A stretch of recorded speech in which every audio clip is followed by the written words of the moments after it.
ਤੁਸੀਂ ਸੋਚਦੇ ਹੋ ਕਿ ਇਹ 3 ਲੱਖ ਕਰੋੜ ਰੁਪਏ ਜਿਹੜਾ ਕਰਜ਼ਾ ਹੈ ਉਹ ਅਸੀਂ ਨਹੀਂ ਮੋੜਨਾ। ਮੈਂ ਤੁਹਾਨੂੰ ਕਹਿਣਾ और डंके की चोट के उत्ते कहना कि अगला इलेक्शन पंजाब का आखिरी चांस है। ये अगला इलेक्शन सिर्फ एक इलेक्शन नहीं है, एक पंजाब की अगली नस्ल अगली पीढ़ी का सवाल है। अगली पीढ़ी का पंजाब के भविष्य का सवाल है, पंजाब की अगली पीढ़ी का सवाल। इस करके तू एक इलेक्शन दे नाते नाते मैं तुम्हें कहना कि अगर आज और मैं सीएम साहब को भी एक विनती कर चुके हैं कि अगर आज बिजली कल ही बिजली असली पीपीए रद्द कर दिया और रद्द हो सकते हैं। I know the problem and I know the solution. I know the problem and I know the solution.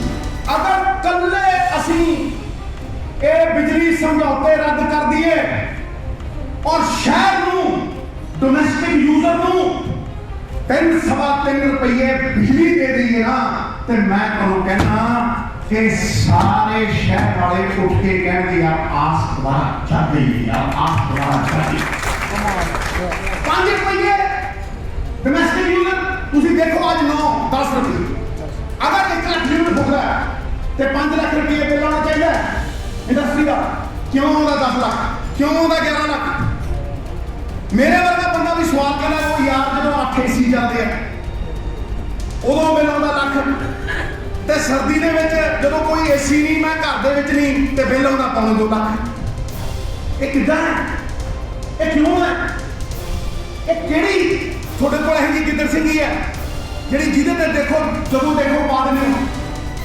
अज पंजाब 10,000 करोड़ रुपये की सब्सिडी दे रहे, 10,000 करोड़ रुपये की सब्सिडी। और अगर ये पीपीए कैंसिल हो गया मैं तुम्हें गारंटी देना, मैं तुम्हें गारंटी देना कांग्रेस की सरकार हम के द्वारा बनेगी। और इन्ह चोरों के पोतले खुलिया के चोर चोरी नहीं फड़ता, लेकिन नवजोत सिंह सिद्धू इस चोरी को सामने जाके देगा, पंजाब के लोगों के सामने जाके। क्यों बिजली 17 रुपये में खरीदी गई जब कि आम बिजली 2 रुपये में बिकती है? क्यों जो पीक टाइमिंग होंगी है जो झोना लगता होंगे जो 15,000 मेगावाट की एक डिमांड है पंजाब के उस चीज की एवरेज में लैके फिक्स चार्ज फिक्स किया 65,000 करोड़ रुपया साहब 65,000 करोड़ रुपया पंजाब के सिर के उत्ते बगैर बिजली नहीं लगूगा। 6-7,000 करोड़ रुपये दे चुके हैं कि यही 6-7,000 करोड़ रुपये की बिजली इतने शहर में मिलती होगी कि इंडस्ट्री प्रफुल्लित हो सकती है। एक धरना है साड़ी ये लड़ूंगा और ऐसा लड़ूंगा कि सारा पंजाब एक बार कहूँगा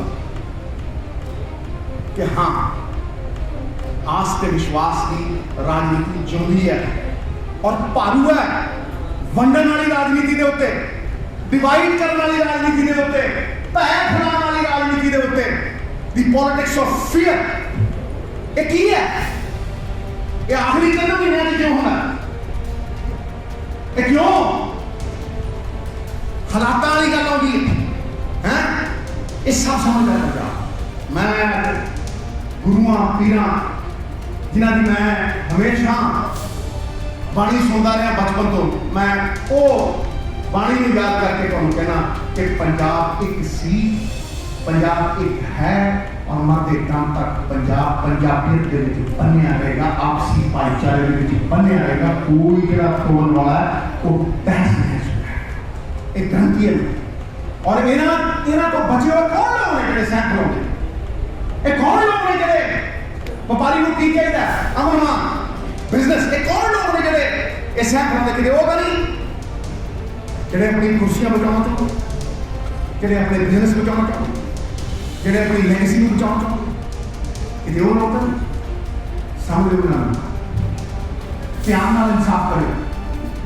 क्योंकि मैं ये जानता हूं कि पंजाब के विच अमन अमान हो के रहेगा और जड़े लोग अरिंगा पाओगे साडी सरकार वो अगे डट के खड़ेगी और अमन अमान पहली जरूरत अमृतसर और सारे पंजाब की मन की पहली जरूरत।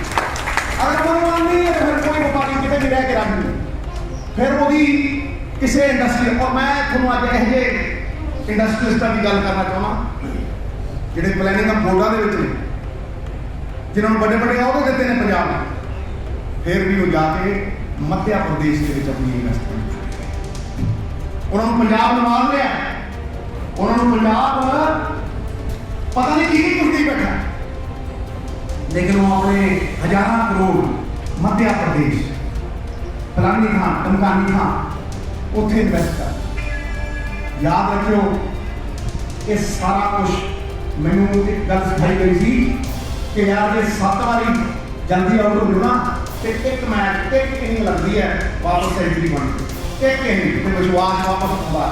ऐसी बंदे ऐसी वो एक इनिंग ही खेलने की लोड़ है, वो एक गल ही कहने की लोड़ है, पर एक रोड मैप गल्लां नाल एक रोड मैप एक ब्लूप्रिंट ऐदा ਜਦੋਂ भी ਤੁਹਾਡੇ ਕੋਲ ਹੁਣ कोई बंदा आवे मैं एक बेनती करता तुसीं पुछियो और ये गल जरूर करियो और ये सवाल है हरेक पंजाबी के दिल दे विच कि भाई सानू इस किचन चों कौन कढू, इस दलदल चों कौन कढू।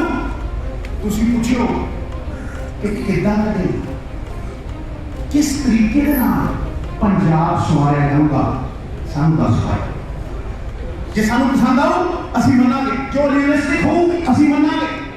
मैं तुहानू अज कहना कि एक ब्लूप्रिंट पंजाब मॉडल जेहड़ा कि मैं पहली कैबिनेट तो होंदा है, पहली कैबिनेट तो होंदा है कि पंजाब के लॉ एंड ऑर्डर को छड्ड के पंजाब की हर समस्या का हल इनकम जिहड़ी निजी के पास जा रही और सौगंध है महावीर सौगंध है अगर नवजोत सिंह सिद्धू नूं मौका मिलिया निर्णय लैण दा ते माफिया राज में पंजाब के नक्शे नक्शा नहीं रहेगा, एक सिस्टम आएगा। लीवॉनकू सिंगापुर के मच्छी मार्केट सी जो मलेशिया के बाद हुई तो लीवॉनकू प्राइम मिनिस्टर बनया। अज वो सिंगापुर वर्ल्ड की सब तो नंबर 1 इकोनॉमी है, स्ट्रॉन्गेस्ट इकोनॉमी है मच्छी मार्केट। क्यों?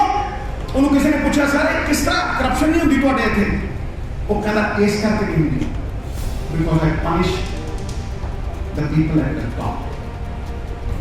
करप्शन तो ही होती है। पहले दूजे महीने की गवर्नमेंट ने सिंगापुर स्टोरी में लिखा ਉਹਦਾ एक मिनिस्टर किसी इंडस्ट्रीलिस्ट नाल छुट्टी मनाउण गया, छुट्टी मनाउण गया, वापस आया एयरपोर्ट के उत्ते उन्होंने मिनिस्ट्री को लाया गया और 7 साल जेल में। अज तक सिंगापुर के करप्शन उधर मुकेगी पंजाब के जो उत्ते सजा दी जाएगी उत्ते। और तुसीं दे सकते हो वोटां पा के दे सकते हो। मैं तुहानूं फिर कह रहा नवां सृजन नवीं उमंग नवीं तरंग पॉलिसी ब्लूप्रिंट राह रोड मैप यही किस्म the goal is not important. सानू सुपने दिखाए जाते हैं, सुपने के आता जाता है, लॉलीपॉप दिते जाते हैं कि रैपर वाले होंगे हैं। सुपने ना देखो, सुपने तक पहुंचने के साधनों के उत्ते ध्यान देओ। साधन मैं सुपने भी लेके आया पर कला सुपने का सवाल करनी है उन्हें सुपने तक पहुंचने के साधन the goal is not important, it is the means that take you to the goal which are more important. You take care of the means and the goal takes care of itself. लिख के ले लो 25 तो 30 साल लगे पंजाब में बिगाड़न ते 5 साल लगने पंजाब में महाराजा रणजीत सिंह का पंजाब बनाओ। महाराजा ये विश्वास है, ये आस है। इस आस और विश्वास नूं ये मिट्टी के भांडे वांग है, एक बार टुटिया ना तेरा देखन लग गया तो फिर थुक लाई जाओ, बड़े ला रहे हैं फिर जुड़ता नहीं। सिद्धू की पूंजी एक ही है, वो आस से विश्वास। उस भांडे में मैं अपने पग के पा के रखता, मेरे प्यो ने मैं वीर एको गल कहनी है और इतों तुम सब कुछ समझ पाओगे। मेरे बजुर्ग ने जो जान वाला सी मेरा फादर तो मैंने उन्हें एक गल कही, मैंने कहना बेटा मैं तेरा गुरु भी हाँ दोस्त भी हाँ, I am a guide mentor everything, ਅੱਜ ਗੁਰੂ ਦਕਸ਼ਨਾ ਦਾ ਟਾਈਮ ਆ ਗਿਆ। बोल अपने बाप की तमन्ना पूरी करेगा। मैं कह जी देखो मेरी जिंदगी की होर कोई तमन्ना नहीं है। तुसी आज पहली बार मेरे को कुछ मिले, मैंने दसो कि की है वो जो तुसी मेरे तो चाहते तुसी मैंने दिता ही दिता है और तुसी मैंने बड़ा बनाया है, तुरना सिखाया है। दसो की चाहते हो, तू की चाहते? उन्हें एको गल मंगी, वो कहना पुत्र जे किते तुरिया जाता होवे और कोई एक भगवान सिंह सिद्धू का मुंडा है और बहुत ईमानदार है तो मेरी गुरु दक्षिणा नहीं मिली। और जे आम लोगों का विश्वास तू तोड़िया ना, जे आम लोगों का विश्वास तू तोड़िया ना और उन्होंने कल्याण के तू परमात्मा को अपना कल्याण मंगया तो समझ ली तेरे बुजुर्गों के आशीर्वाद हमेशा तेरे नाल है। जब द्वंद हो सच के राह तुरी कंडे हो सोची मखमल बन जाएंगे, झूठ की राह तुरेगा अगे मखमल हो उदू अगे खाई हो, ऐसा देखेगा लभेगा नहीं। जे तू सच की राह के उत्ते तुरिया तेरे बाप दादे का आशीर्वाद तेरे सिर ते रहूगा और तेरी कदे हार नहीं होगी। वो सच श्री अमृतसर साहब ने करके दिखाया। जो 5 इलेक्शन 40 लाख लगे मेरे लोग कहते 8 करोड़ इलेक्शन लड़ता है, वो कहना जी 10 करोड़ च लगता इलेक्शन। महाराज श्री अमृतसर साहब ने इस नवजोत सिंह सिद्धू नूं जिहड़ा 2 कुंडियां चाया सी 50 लाख रुपये दे विच ओहदी आपदे घर दे 50 लाख रुपये दे विच 6 इलेक्शन जिताते। 6 इलेक्शन श्री अमृतसर साहब। कौन कहता ईमानदारी की मुकत नहीं? कौन कहता ईमान की मुकत नहीं? और ऐसे करके मैं गल दोहराना 2022 दे विच कांग्रेस की सरकार बनेगी, ईमानदारी के बलबूते पे बनेगी, किरदार के बलबूते पे बनेगी, नैतिकता के बलबूते पे बनेगी, मॉरल अथॉरिटी के बलबूते पे बनेगी और आगे गरीब के निर्माण होंगे। एक पंजाब मॉडल सारे के पास तुहाडा बनाया हुआ तुहाडे सुझावां दा एक रोड मैप जड़ा पंजाब को मुड़ सुजीत करेगा। It will raise Punjab back to its own pristine glory. और मैं फिर तुहानूं कह रहा कि 7% किसान पंजाब का ओदे उत्ते राज किसे 1-2 बंदियां का आर्थिक राज और पॉलिटिकल राज क्यों हो गई। और व्यापारी जड़ा साडे शहर की आन बान शान है वो मायूस क्यों हो गए, वो निराश क्यों हो गए। मैं तुम कहना कि जे मेरे पे विश्वास करोगे मेरे पल्ले कुछ नहीं, सच है, सच बस मेरे सच के उत्ते मेरे वचन के उत्ते मैं ना सौंहा खादियां ना कसमां मेरे वचन के उत्ते विश्वास करोगे तो ऐन की शहर के विच व्यापारियों की सरकार बनेगी बनेगी बनेगी। मेरे शब्दों के नाल फिर तुहाडा धन्नवाद करना क्योंकि आज तुसीं मैनूं वो मौका दिता कि मैं सुन सकिया और इहनूं मैं बड़े विस्तार दे विच इहदा चिंतन करांगा। और मैं इन्ना भी कह देना कि बंदा रोटी खा के तृप्त नहीं होता, आदर मान सम्मान दे नाल आदर मान सम्मान।